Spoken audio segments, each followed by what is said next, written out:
Pronto, tá a tela cheia? Tá sim, Larissa, estamos visualizando e ouvindo você muito bem. Então tá. Obrigada, Ana. Como ela falou, eu sou mestranda, né, na pós-graduação em aquicultura, na FURG, na cidade de Rio Grande, no sul do Brasil. Eu sei que tem muita gente de outros lugares, né? Vou tentar falar um pouco devagar também, então. Então, muito obrigada de novo por essa chance de poder apresentar um pouco do meu trabalho. Então, a gente vai falar um pouco de aquaponia, certo? Focando também em águas salinas e com bioflocos. Bem, introduzindo a questão da aquaponia, a gente pode dizer que ela começou em meados de 1150 a 1350 depois de Cristo, nos povos astecas, certo? Onde eles criavam sistemas de ilhas flutuantes com o próprio material lamoso, dragado do lago, certo? Fazendo então produções de sistema de hortaliças com em conjunto com o lago, né, e os peixes. Assim também a gente tem outro sistema que vem desde a China antiga, 5 depois de Cristo, onde eles utilizavam junto com os sistemas de arrozais a técnica de cultivo de peixes ornamentais, né? Isso só para introduzir o que é a essência da aquaponia, que hoje ela é definida como tratamento de efluentes e ou recirculação de águas da aquacultura em cultivos vegetais, capazes de gerar biomassa com alto valor agregado, ou seja, utilizar a água do peixe, né, para poder alimentar as plantas. Então, aqui é o desenho do sistema básico de aquaponia, onde a gente tem o tanque com peixes, tendo a água dele bombeado, cheia de nutrientes para as plantas, né, para o cultivo de vegetais orgânicos. E então essa água ela volta para o sistema do cultivo de peixes. Então, por que a gente utiliza o sistema aquapônico, né? A gente pode falar então sobre o crescimento da aquacultura, né? Isso porque a captura de peixes tem estagnado pela sobreexplotação dos nossos recursos pesqueiros naturais. Então, a aquacultura, tanto a cultura de águas doces quanto a salgada, ela vem crescendo, batendo recorde de 214 milhões de toneladas em 2020, segundo a FAO. Eu vou falar um pouquinho mais devagar. Vamos ver. Então, quando a gente fala de plantas halófitas, quer dizer, fala de aquicultura salina ou com águas, né, do mar, de água salgada, a gente vai falar então de plantas halófitas, que são plantas que elas precisam ser adaptadas a altas concentrações de íons como cloreto e sódio. No meio ambiente, a gente vai ver elas em ambientes com biomas de marisma e de manguezais, né? São distribuídos em diferentes latitudes, né? Os manguezais a gente vai ver eles característicos perto do Equador, enquanto que as marismas vão ser mais provenientes em latitudes mais altas, certo? Então, elas foram, então, desenvolvendo diversas estratégias evolutivas no decorrer dos milênios, né, para poder sobreviver, crescer, reproduzir diante desse estresse oxidativo. Então, a gente tem diluição, exclusão, excreção e compartimentação intracelular do sódio. E também são capazes de realizar osmorregulação quando submetidas a estresse salino, sintetizando solutos orgânicos. Então, a gente tem aqui uma imagem à direita da célula, né, onde ela vai acumular cloreto de sódio no vacúolo, fazendo então com que a pressão osmótica da planta seja maior do que a do ambiente salino. Então, ela acaba retendo sal sem comprometer o desenvolvimento e o crescimento do metabolismo dela. E aqui na imagem de baixo, né, a gente tem uma espartina, que ela tem a excreção com glândulas de sal, né, a excreção do próprio sal.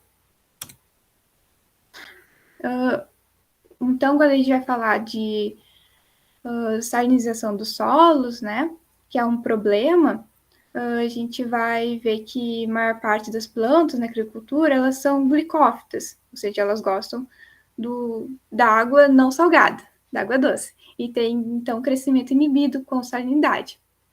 20 a 50% das terras cultiváveis correm risco de salinização, segundo a FAO, devido à irrigação imprópria, o excesso do uso de fertilizantes e aumento do nível do mar.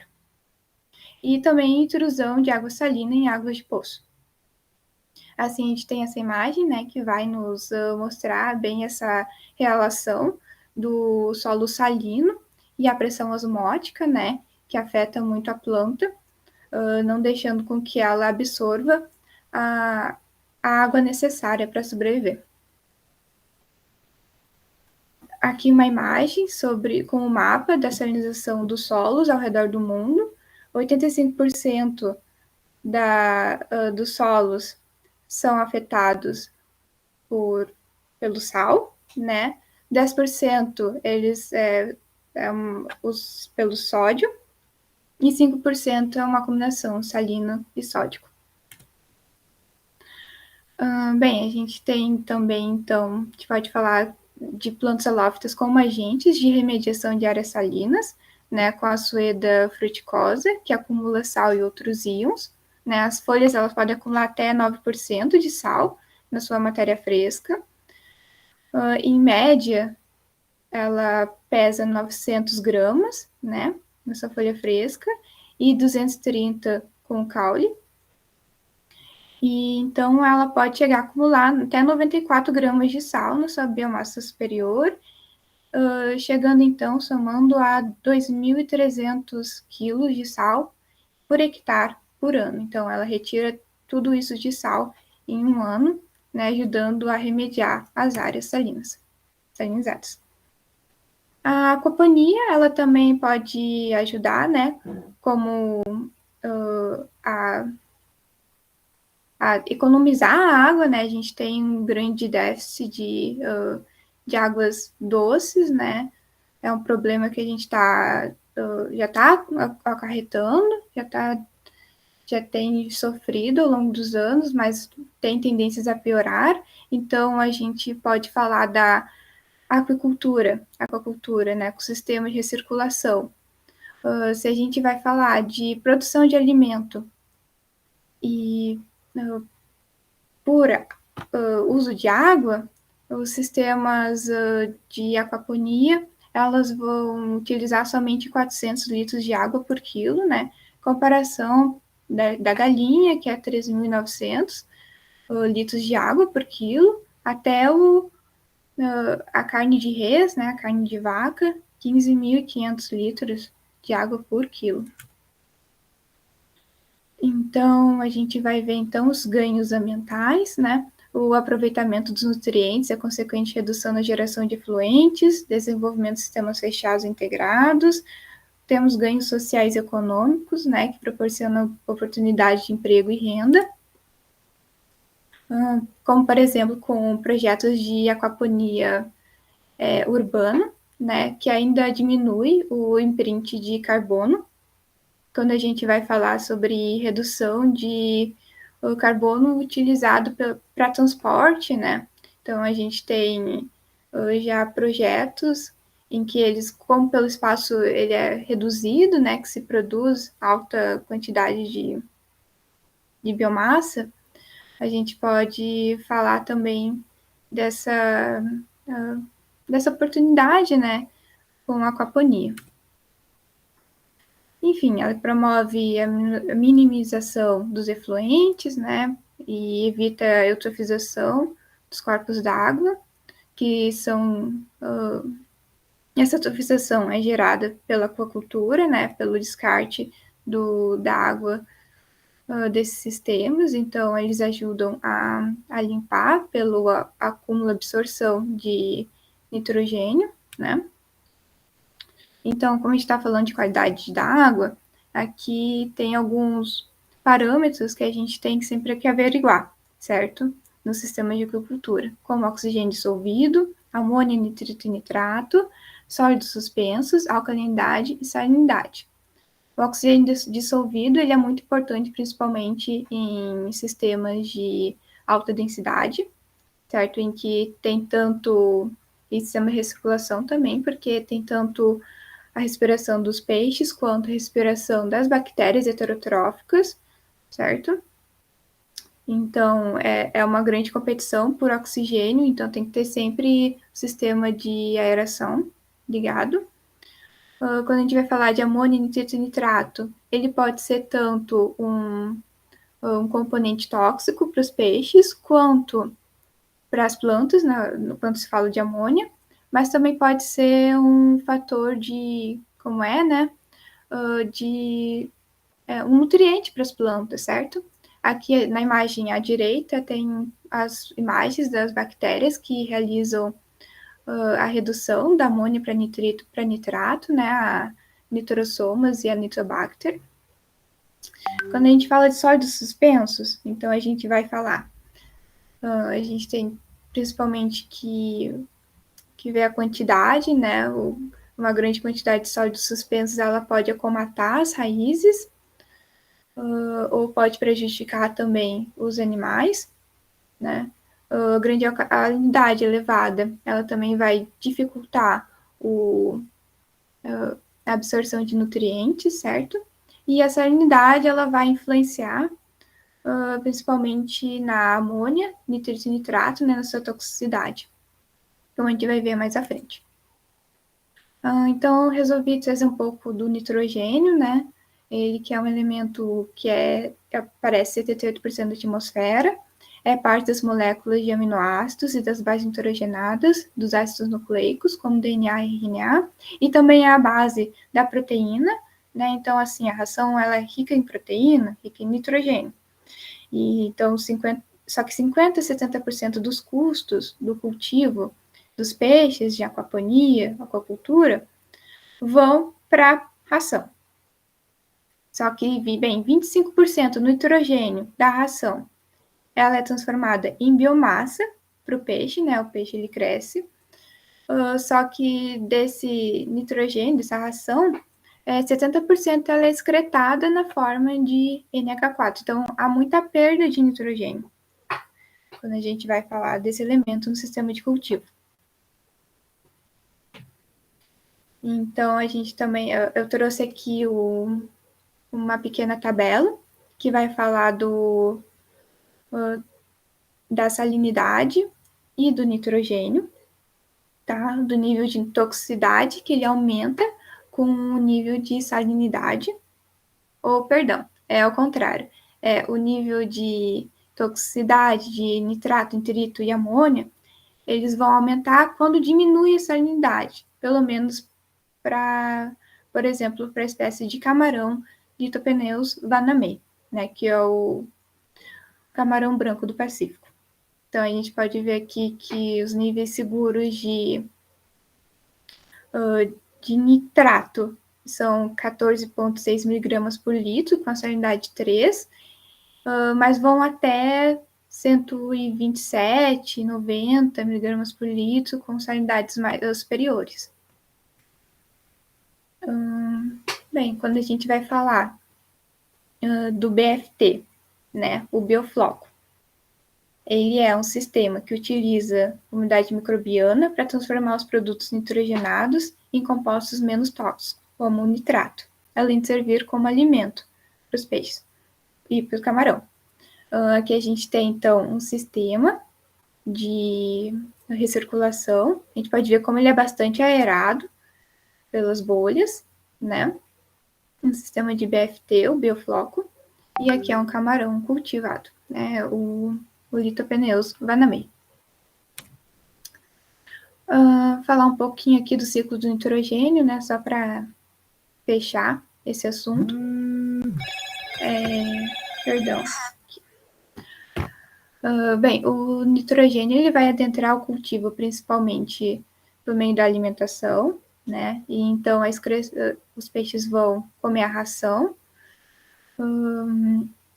e vão excretar, certo? E a matéria orgânica, ela vai então se formar amônia, através das bactérias detoxificadoras, e então vão sofrer redução através de nitrito e nitrato com as bactérias nitrificantes, e então ele vai ou vai virar nitrogênio atmosférico, ou vai ser acoplado pelas plantas, vai ser absorvido pelas plantas e virar os nossos cultivos, né?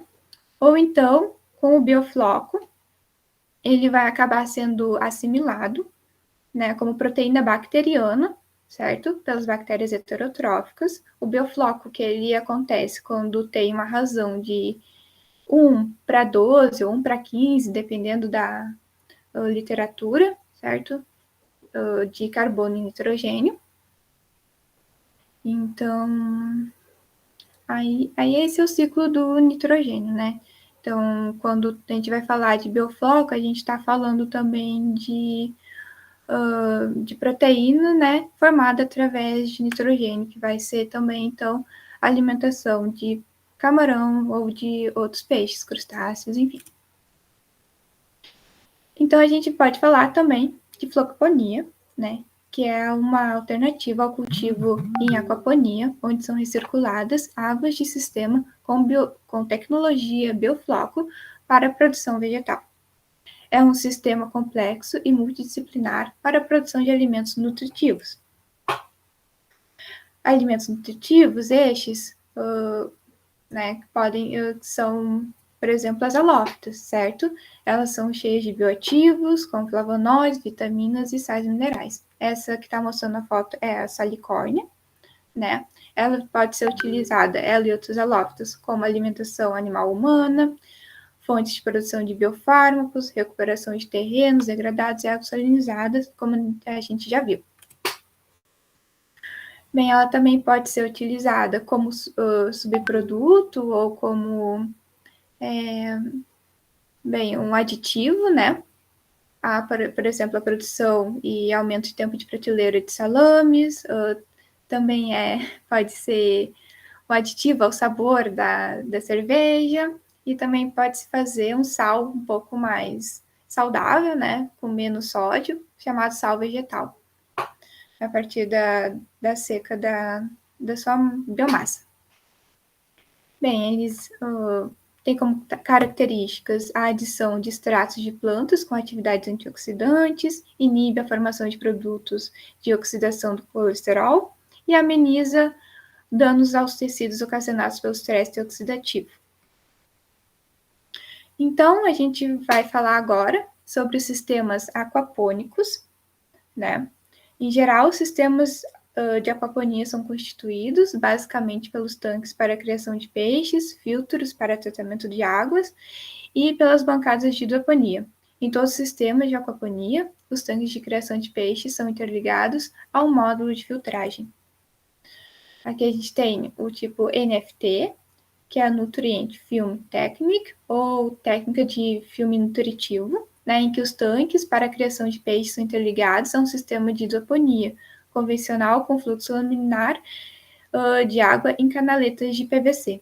Né? Ele faz o bombeamento da água até as canaletas, então depois eles voltam, de preferência por gravidade, né, o sistema de peixe de tanque. E o sistema DFT, ou Deep Film Technique, ou Floating, ou balsa flutuante, ou balsa de raiz flutuante. Né? Os tanques são tanques, né, para a criação de peixes, interligados a tanques retangulares, ou raceways, providos de placas de isopor para suporte de hortaliças.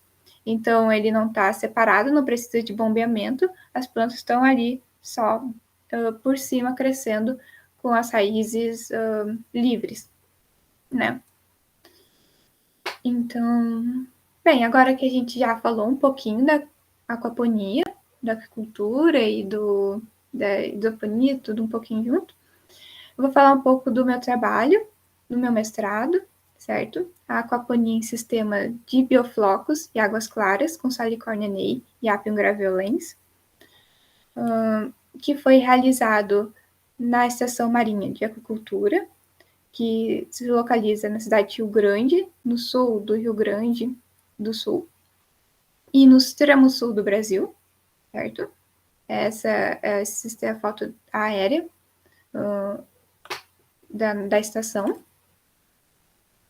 E ela é um experimento que foi realizado numa estufa não climatizada, né? Em um sistema com sistemas de tanques, foram 6 tanques, né? 3 com sistema de BFT e 3 sem sistemas de BFT, certo? Para averiguar a produção de plantas nesses distintos sistemas, né? Foram 3 espécies de plantas, o Apium graveolens, ou salsão, ou aipo, a Salicornia nei, né, ou aspargo marinho, como é convencionalmente popularmente conhecido, ou a espinaca, o espinafre, né, tetragonioides.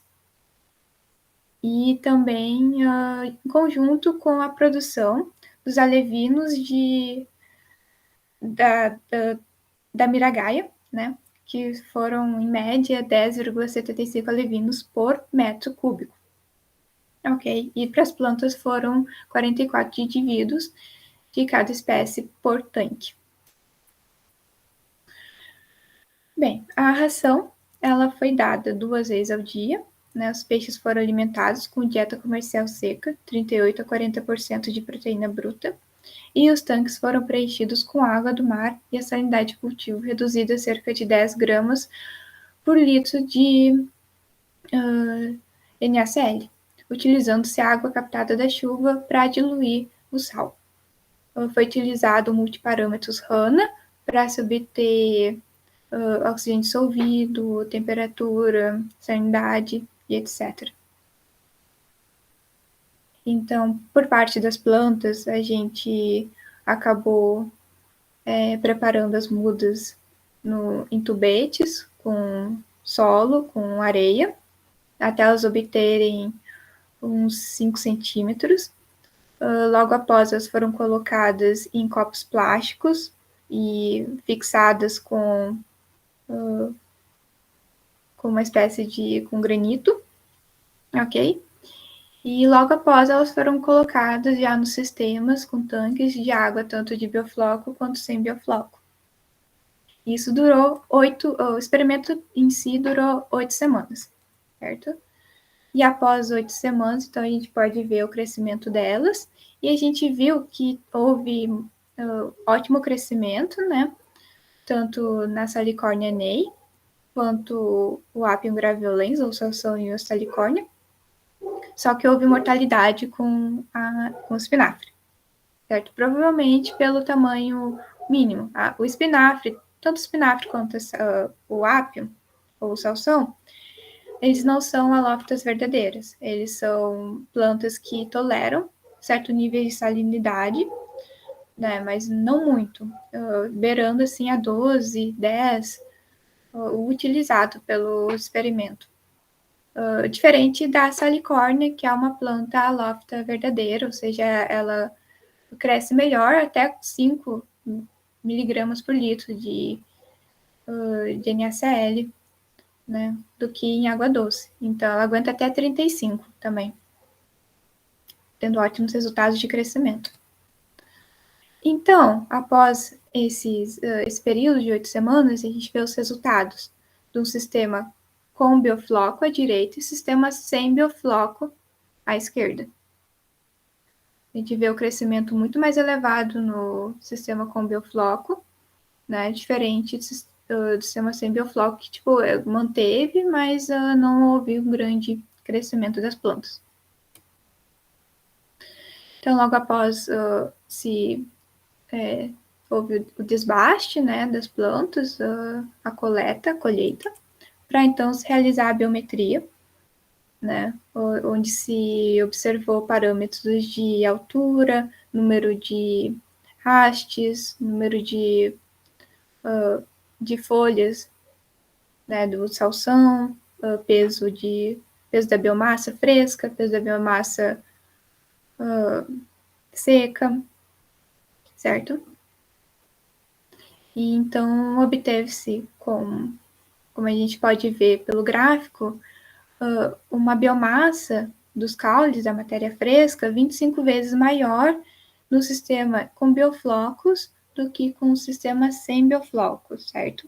O mesmo vai acontecer com a altura do caule, né? Isso para o salsão, com uns 22, medindo até 22,84 na média, nessa altura, comparação ao sistema sem BFT, que é 6,56 centímetros. Folhas por plantas, ramos, comprimento de raiz, biomassa de raízes, biomassa total. A gente vai ver todos esses parâmetros sendo maiores para o sistema com BFT.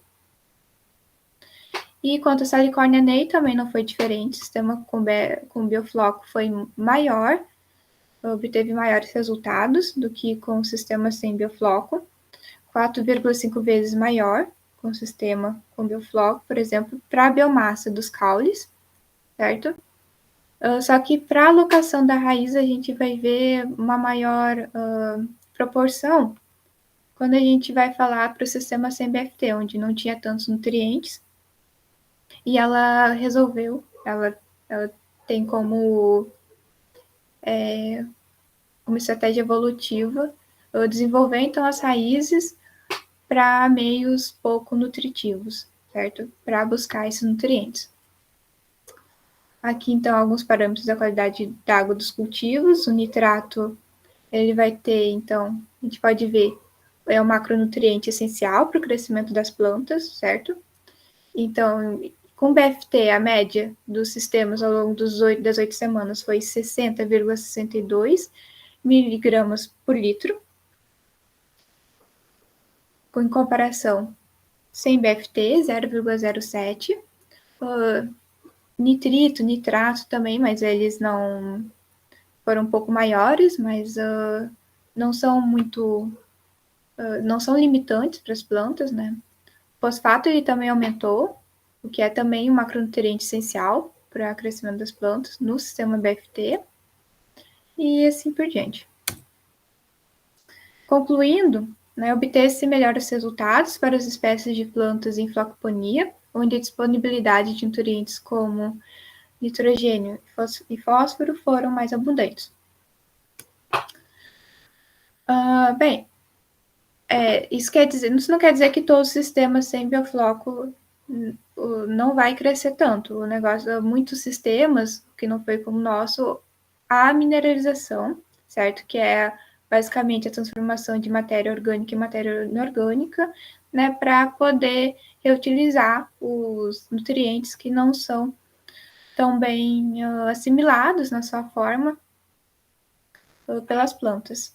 Assim, é utilizado um biodigestor, né, em que, por exemplo, esse daqui é um biodigestor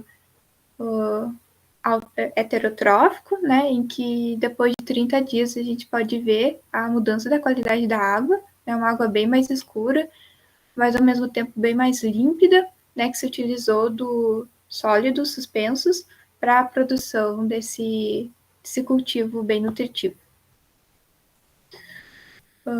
Bem, mas isso é um outro experimento, né? Eu vou falar então de outro que a gente fez não no nosso laboratório, não lá na EMA, mas na região mais não urbana da cidade, uma região mais rural, na fazenda chamada Barroco, né, em que se utilizou águas de sistema extensivo de Camarão, Banamei, para poder irrigar as plantas das salicórnias em diferentes densidades. Aqui tem um pouco a amostra do sistema de irrigação. Desse sistema eu só vou falar por cima, assim, só para mostrar, né, o que o laboratório, pelo menos o que eu tenho feito no laboratório. E, bem, aqui tem a coleta, né, a poda, a salicórnia. Diferente do salsão, a gente não coleta tudo, a gente faz a poda de mês em mês, né, porque ela é uma planta que tem alto desenvolvimento e, bem, e no final do experimento a gente notou que houve tanto para altas densidades, né, uma densidade de 25 indivíduos por metro quadrado, quanto para 15, houve grande desenvolvimento, né, de plantas. Eu não vou trazer os resultados dele ainda, ele ainda está sendo estudado, né, eu ainda estou organizando os dados, mas só para mostrar um pouquinho do trabalho.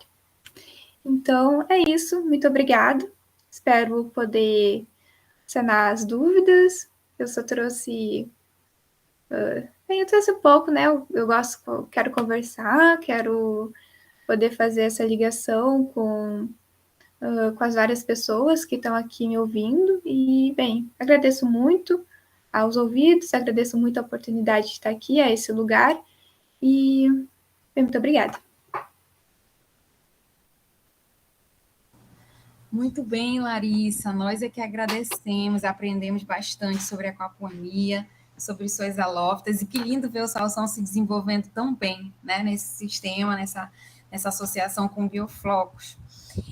Enquanto as pessoas colocam aí no chat suas perguntas, eu fiquei também com algumas curiosidades em relação a esse sistema de produção, né?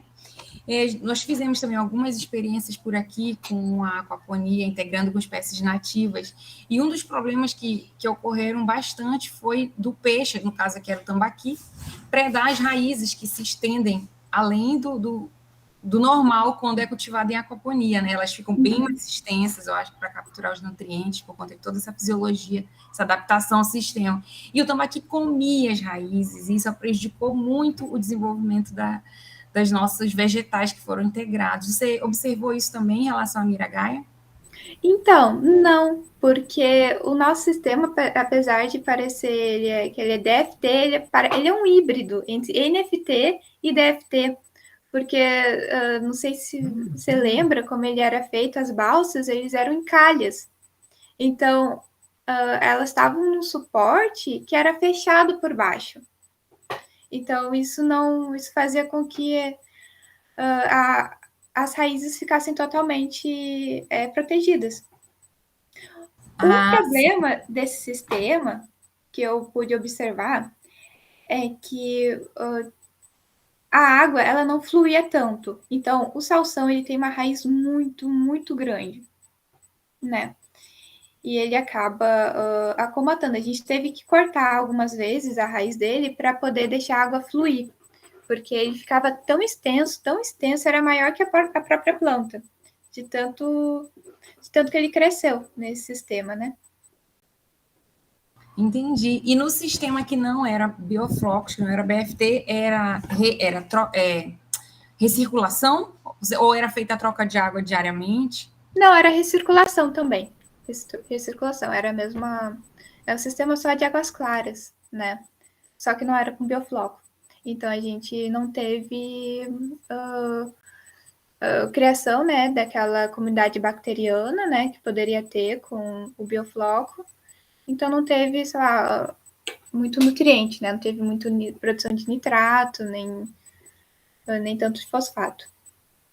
Uma outra coisa que sempre as pessoas que se interessam por aquaponia, os pequenos produtores aqui no nosso caso, eu estou falando do Amazonas, né? Legal. O interesse é sempre no peixe, né? Se preocupa com a aquaponia, mas sempre o interesse é o peixe. A miragaia cresceu bem nesse período? Como que foi o desempenho dela? Ou o foco fica sendo na produção vegetal mesmo? O foco do meu trabalho foi o vegetal. Mas no final a gente. Eu não botei ali porque não houve diferença entre biofloco e não biofloco. Eles cresceram os dois iguais bem, né? Tipo, não houve uma diferença significativa. Então, quer dizer, é claro que eu também não fiz, não fui buscar, né, mais literatura, porque a miragaia ela é uma espécie também nativa, é uma espécie que a gente está começando também a trabalhar. Foi a primeira vez que a gente trabalhou no biofloco também com ela, aqui pelo menos. Então, pelo menos por comparação, o biofloco tá de igual com o sistema ali de águas claras.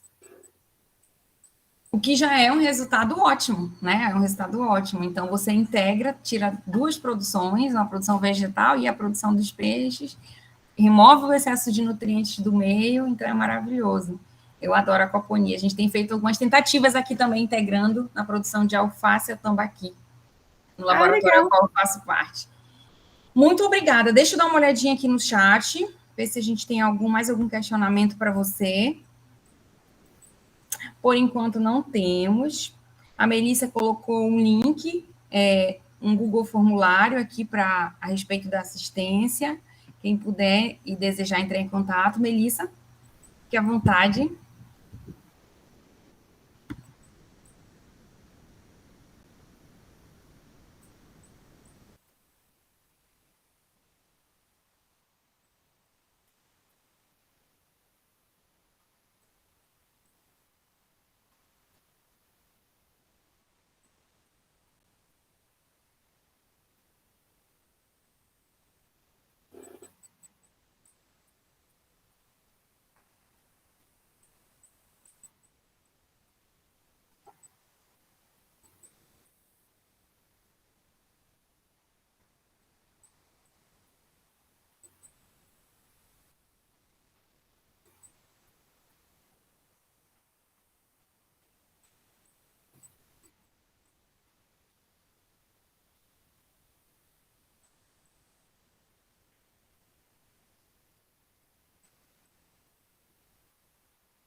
Então, Melissa, obrigada também pela oportunidade. Eu gostei muito de ter vindo aqui apresentar. Então, eu não. Realmente, o que eu tenho de informação é o que eu trago, é o que eu trouxe, né? Que é um negócio assim antigo, de século V, que eu trouxe uma curiosidade, né, para falar sobre a aquaponia do início lá da China.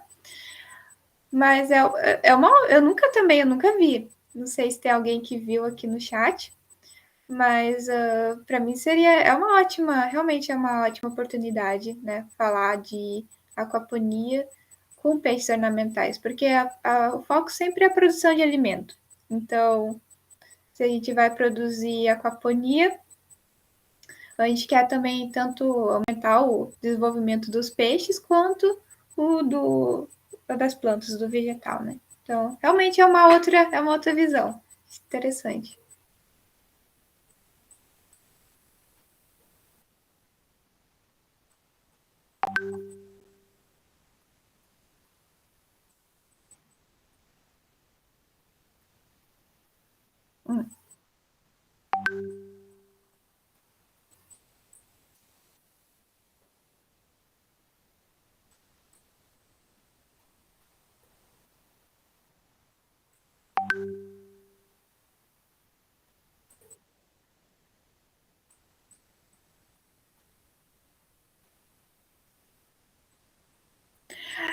Hay, pero um grande problema ainda é a parte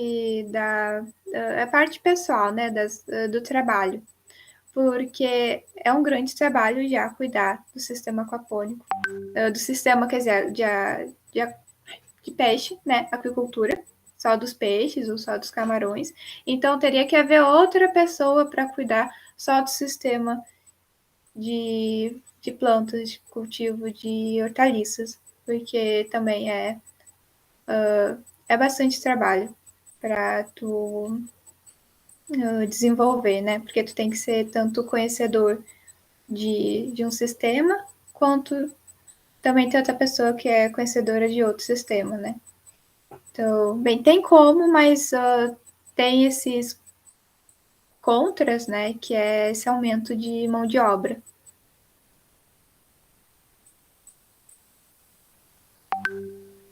Então, uma das oportunidades no futuro é a mecanização, maior mecanização desse sistema, né, para aumentar a produtividade ou a eficiência, né, de coleta, de manutenção do sistema aquapônico. É uma outra linha, né, que se pode desenvolver.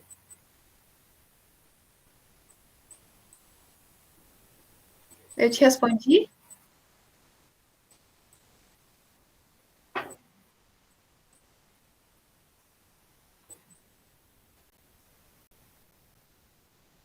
Hum.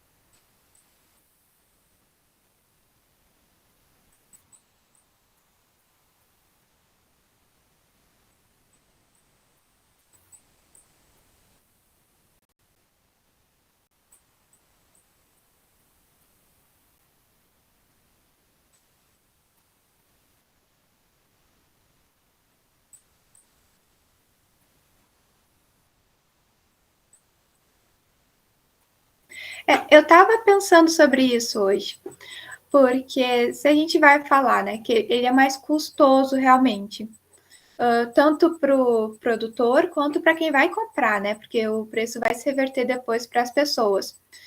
Só que o que a gente não pensa, creio eu, é que quando a gente vai falar de produções de monoculturas mais baratas, né? Que a gente, sei lá, tá ali a soja, tá ali o milho, é tudo muito mais barato, mas tudo tem um preço, né? É mais barato por quê? Porque explora, desmata, né? Degrada o meio ambiente, utiliza muita água, a gente exporta muita água através de alimentos, assim.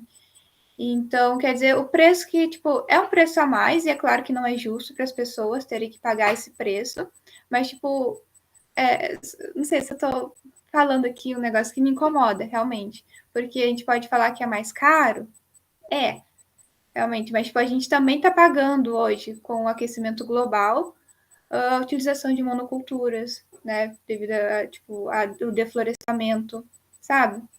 Então, quer dizer, não sei, tudo tem um preço, né? Sei lá. É o que eu penso, assim. Mas se a gente for, voltando, se a gente for pensar no sistema como um outro viés da pergunta, vale a pena hoje, tipo, fazer um sistema com bioflocos e com aquaponia? Então, como eu falei antes, por causa desse custo a mais de pessoal, acaba sendo mais caro fazer com a aquaponia do que só fazer o biofloco, entende?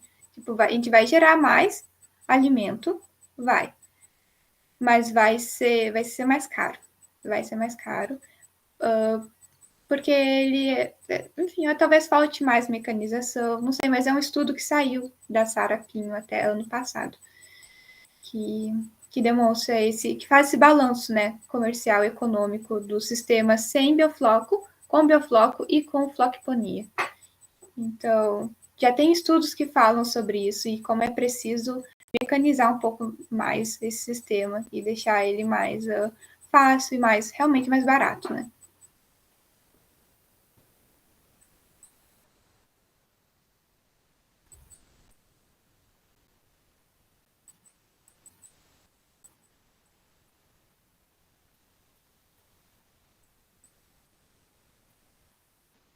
Uhum.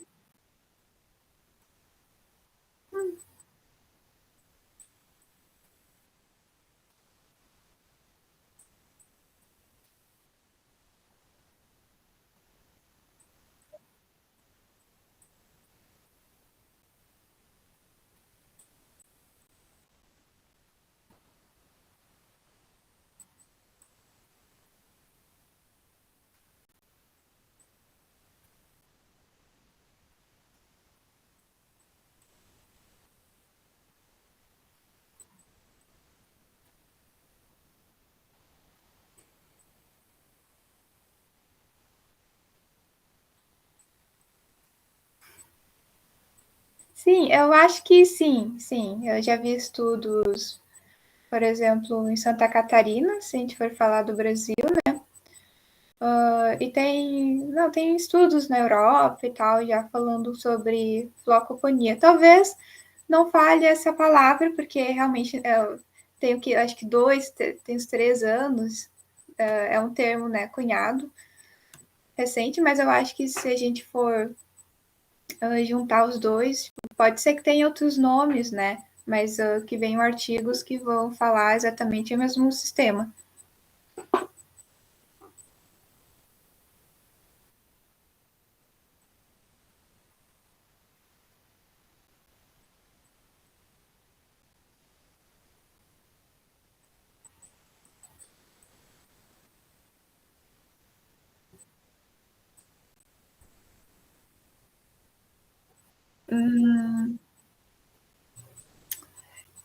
Bem, é que eu acho que depende.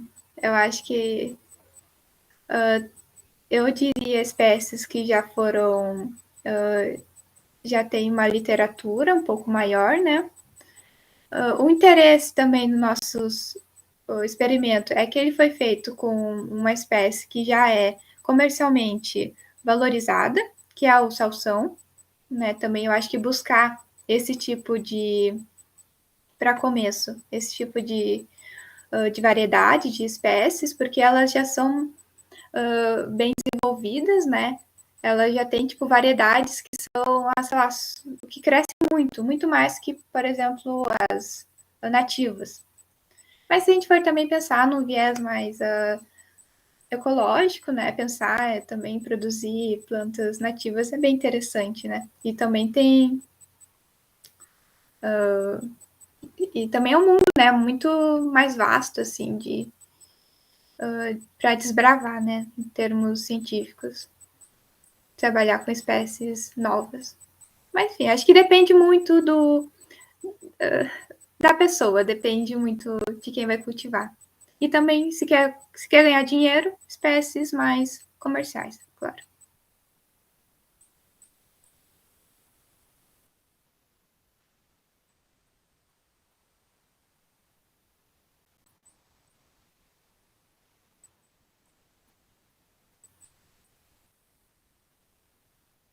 Hum, flocoponia, olha, esse eu vou ficar te devendo. Eu sei que em aquaponia tem. Flocoponia, aí já não sei.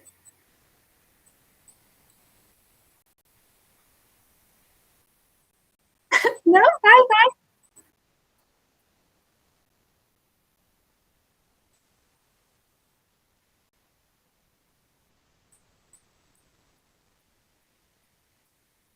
Hum,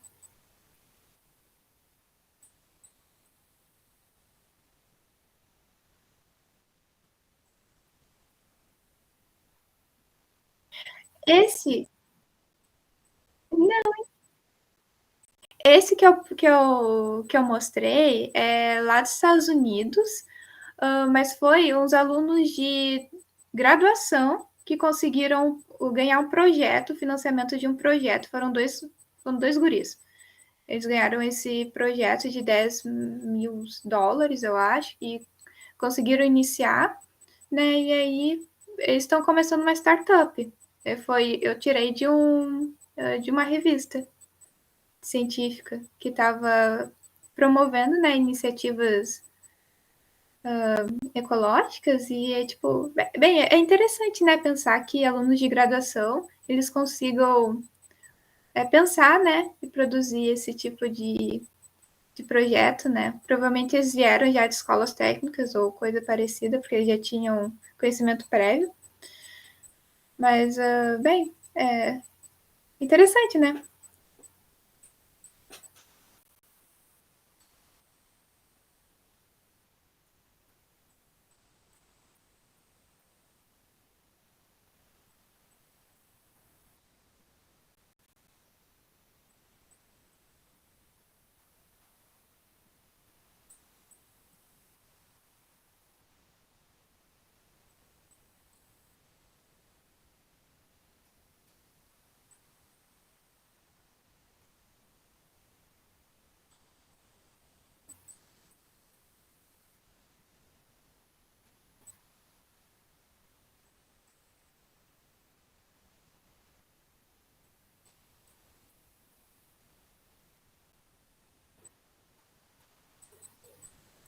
Sim, sim, com certeza. Com certeza. Eu acho que o interessante desse projeto, né, também que a gente está falando aqui, é sobre isso, é sobre a gente poder formar um futuro em que se possa falar, né, de que a gente possa fazer ter ser realidade, né, o que a gente almeja no futuro.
Muchas gracias.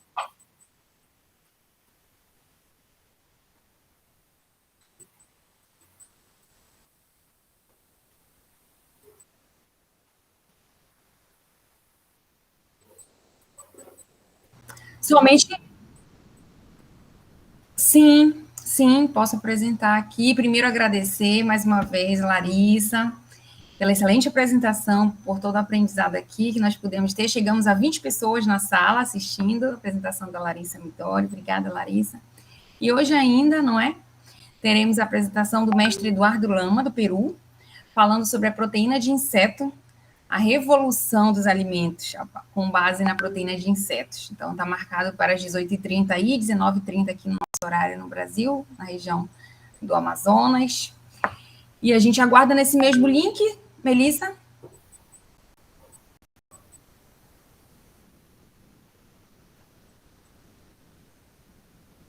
Não, sim, deixa rodando o intervalinho aí até o horário. Tá bem, até mais. Obrigada. Tá, obrigada.